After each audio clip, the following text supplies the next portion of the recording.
नमस्कार। आज हम कोलंबो योजना के बारे में बात करेंगे। कोलंबो योजना एक एनजीओ है जिसको हम अ, गैर सरकारी संगठन कहते हैं, नॉन गवर्नमेंट ऑर्गेनाइजेशन। क्योंकि हम इस समय स्वास्थ्य एजेंसियों के बारे में पढ़ रहे हैं। स्वास्थ्य एजेंसियों में कुछ तो अंतर्राष्ट्रीय एजेंसियां हैं, कुछ राष्ट्रीय हैं, कुछ क्षेत्रीय और कुछ गैर सरकारी भी हैं, जिसमें कुछ लोगों के प्रेरणा से बना हुआ है। इसी तरह से कोलंबो योजना भी एक एनजीओ है। कोलंबो योजना की स्थापना जो 1 जुलाई 1951 में हुई थी, इसमें जो देश शामिल थे जो इसको स्थापित किए थे, उसमें भारत, श्रीलंका, पाकिस्तान, यूनाइटेड किंगडम जिसे यूके कहा जाता है, कनाडा, ऑस्ट्रेलिया, न्यूजीलैंड मिल करके शुरू में इसकी स्थापना किए थे। आज के तारीख में लगभग 28 देश जैसे आसियान और सार्क के देश भी इसमें शामिल हैं। अब आप सोचेंगे कि ये आसियान में देश में कौन कौन से देश आते हैं, तो ध्यान से सुनिएगा। पहली बात, आसियान में 10 सदस्य हैं। आज की तारीख में 10 सदस्य हैं। इसको आसियान दक्षिण पूर्व एशियाई देश के जो समूह हैं, जो आप देखेंगे नक्शा में, तो एशिया में जब देखेंगे तो दक्षिण पूर्व देश में जो नाम आते हैं, उसमें इंडोनेशिया भी एक आता है, मलेशिया आता है, म्यांमार भी आता है, हमारा बगल में सिंगापुर भी है, हमारे कंबोडिया है, फिलीपींस है, थाईलैंड है, लाओस है, ब्रुनेई है, वियतनाम है। इस तरह से ये देश आज के तारीख में आसियान के सदस्य हैं। फिर सार्क में, अब हम सार्क की बात करें तो सार्क ये लगभग इसमें 21%, विश्व की 21% आबादी की बात यहाँ पे हो रही है जो सार्क में आते हैं, और विश्व का मात्र 3% भूमि आज सार्क देशों के पास है। माने हाई डेंसिटी वाला एरिया है ये। तो इसमें कौन कौन से हैं सार्क में भारत है पहला, नेपाल, पाकिस्तान, उंगली पे गिनते जाना, 3 हुए, श्रीलंका, मालदीव, भूटान, बांग्लादेश, अफगानिस्तान। ये देख लीजिए, ये सार्क के सदस्य हैं। फिर इसका उद्देश्य क्या था? आर्थिक, सामाजिक, तकनीकी आदि का आपस में आदान प्रदान करना, यानी कि आर्थिक उत्थान करना, कोई ऐसी योजना बनाना जिससे लोगों का आर्थिक उन्नति हो, सामाजिक स्थिति में सुधार हो, सामाजिक स्तर उनका जीवन ऊपर हो, टेक्नोलॉजी आदि के बारे में विकसित हो, आदि का आपस में आदान प्रदान करना, यानी कि कोई नया टेक्नोलॉजी आपके देश में, इन देशों में किसी भी देश के पास है तो एक दूसरे का जन कल्याण के लिए लोगों के हितार्थ जो है आदान प्रदान करना, यानी कि उसका एक दूसरे का सहयोग प्रदान करना।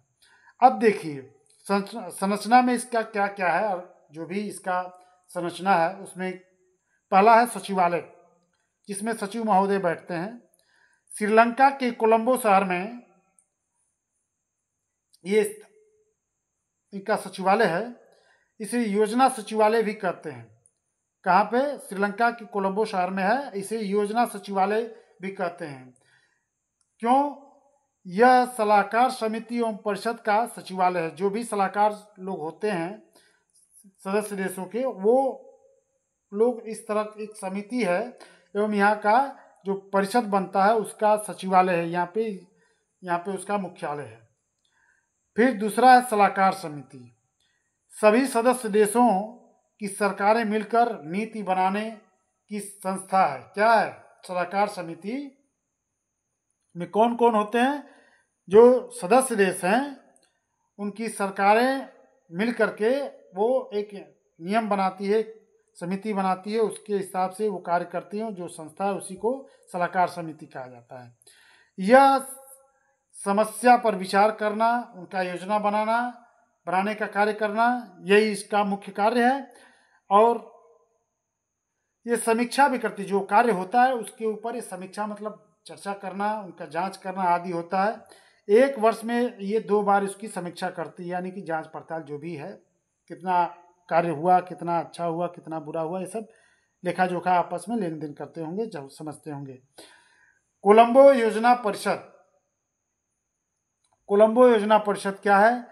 ये सदस्य देशों का राजनयिक प्रमुख जो कोलंबो योजना परिषद है, परिषद ध्यान दीजिएगा, परिषद में जो सदस्य देश हैं उसके राजनयिक प्रमुख, जो राजनेता होते हैं उनके प्रमुख उसमें भाग लेते हैं और ये मिलकर के अध्यक्ष का चुनाव करते हैं। और जो अध्यक्ष चुने जाते हैं वो कोलंबो योजना में जो सदस्य देश हैं वो बारी बारी से चेंज होते रहते हैं। ये इसका प्रमुख बात याद रखिएगा। अब आते हैं स्वीडिश अंतर्राष्ट्रीय विकास एजेंसी, ठीक, इसको सीडा बोलते हैं, SID, Swedish international development agency, ठीक, स्वीडिश इंटरनेशनल डेवलपमेंट एजेंसी। ये स्वास्थ्य एजेंसियां जो पढ़ रहे हैं वो विश्व स्तर की स्वास्थ्य एजेंसी जो प्रमुख हैं उनके बारे में, जो दुनिया में फेमस है उनके बारे में हम लोग पढ़ रहे हैं। यह स्वीडिश सरकार की संस्था है। पहली बात, स्वीडिश नाम जुड़ा है तो स्वीडिश देश की संस्था है। इसका मेन कार्य क्या है?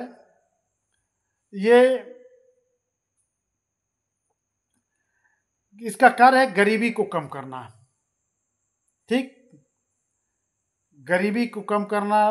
दुनिया में जितने भी गरीबी रेखा से नीचे हैं उनको, उनके जीवन स्तर को ऊपर उठाना किसी माध्यम से, पर्यावरण को बचाना, वस्तु एवं सेवा उत्पादन में वृद्धि करना, उसके साथ विश्व के साथ भागीदारी ताकि विश्व के लोगों का उत्थान हो सके, सहयोग करना, उत्थान में सहयोग करना है, उनको आगे बढ़ने में सहयोग देना, किस तरह से अनुदान देना, कुछ धनराशि दे करके, प्रशिक्षण दे करके, आदि कार्य करके ये कार्य करता है।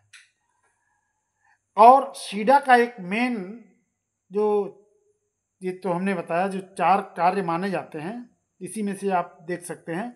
ये पहले अर्थव्यवस्था, जल पानी, ठीक, और लोगों की सहायता करना, फिर शहरी क्षेत्रों का भी विकास करना है, उनके आधारभूत संरचना में परिवर्तन करना, विकास करना, ये सब है।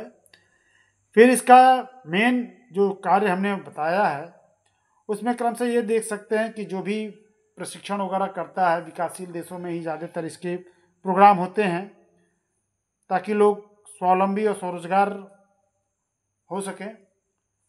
और ये जो ज़रूरतमंद देश होते हैं उनको अनुदान करता है, जो उनकी नियम को मानता है उनको अनुदान करता है, ठीक।